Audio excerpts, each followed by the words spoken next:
Welcome back. Surendranagar Dhrangadhra taluka police મથક પાસે chemical ભરેલા ટેન્કરમાં આગ લાગતા અફરાતફરી મચી ગઈ। નાર્કોટિક્સના ગુનામાં કબજે કરવામાં આવેલ ટેન્કરોમાં અચાનક આગ લાગતા આસપાસના વિસ્તારોમાં રહેતા લોકોમાં ભય વ્યાપ્યો। ટેન્કરમાં જ્વલનશીલ કેમિકલ ભરેલું હોવાથી ગણતરીની મિનિટોમાં આગે વિકરાળ સ્વરૂપ ધારણ કર્યું। 3 ફાયર ફાઇટરની ટીમ દ્વારા આગને કાબૂમાં લેવાના પ્રયાસો હાથ ધરવામાં આવ્યા। આગના બનાવમાં સદનસીબે કોઈ જાનહાનિના સમાચાર નથી, પરંતુ ટેન્કર બળીને સંપૂર્ણ રીતે ખાક થઈ ચૂક્યું છે।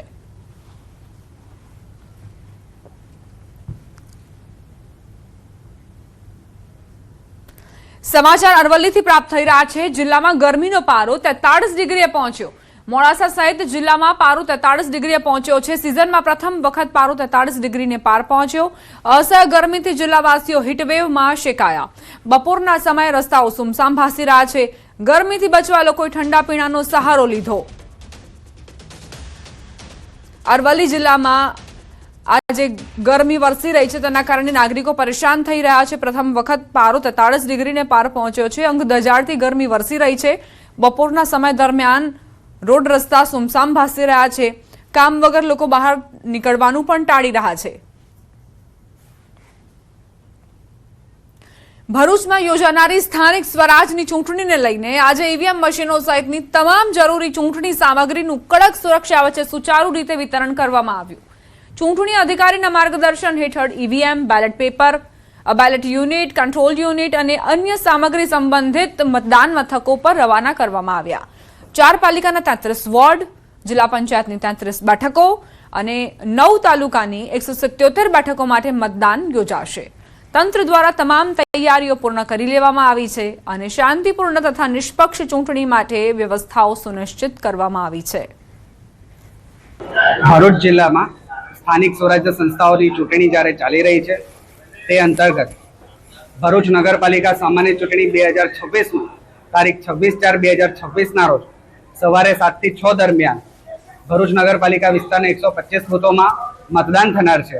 એ મતદાનમાં યોજાનાર તમામ સ્ટાફોને આજ રોજ 25/4/2026ના રોજ કેજે પોલિટેકનિક ખાતે એ લોકોને આજે બોલાવવામાં આવ્યા અને તમામ પ્રકારનો ઈવીએમ સાથેનો ચૂંટણી સામગ્રી અત્રેથી આજ રોજ ડિસ્પેચ થવામાં આવશે।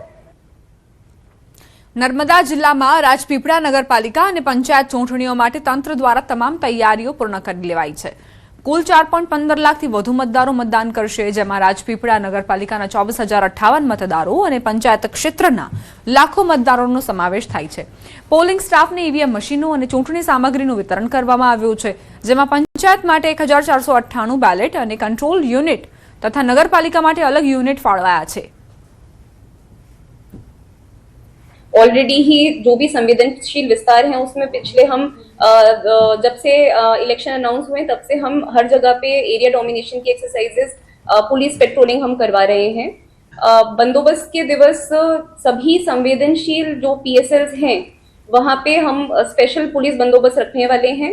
और जो भी दूर के विस्तार हैं, देखिए जैसे कि आपने बोला जंगल विस्तार या ऐसे विस्तार जहाँ कनेक्टिविटी का इशू है, वहाँ पे हम वॉकी टॉकी और अपने वायरलेस सेट्स का उपयोग करने वाले हैं। કહી શકાય કે જે નર્મદા જિલ્લામાં જિલ્લા પંચાયતની 22 બેઠકો, તાલુકા પંચાયતની 102 બેઠક અને નગરપાલિકાની 28, એટલે 28માંથી 2 બિનહરીફ તથા 26 બેઠકો માટે મતદાન થવા જઈ રહ્યું છે। તમને બતાવવા જઈ રહ્યો છે કે જે ખાસ આ જે મતદાન જે મથકો છે ત્યાં સુધી ઈવીએમ મશીનો જે લઈ જવામાં આવશે તેની તૈયારીઓ હાલ પૂરી કરી દેવામાં આવી છે।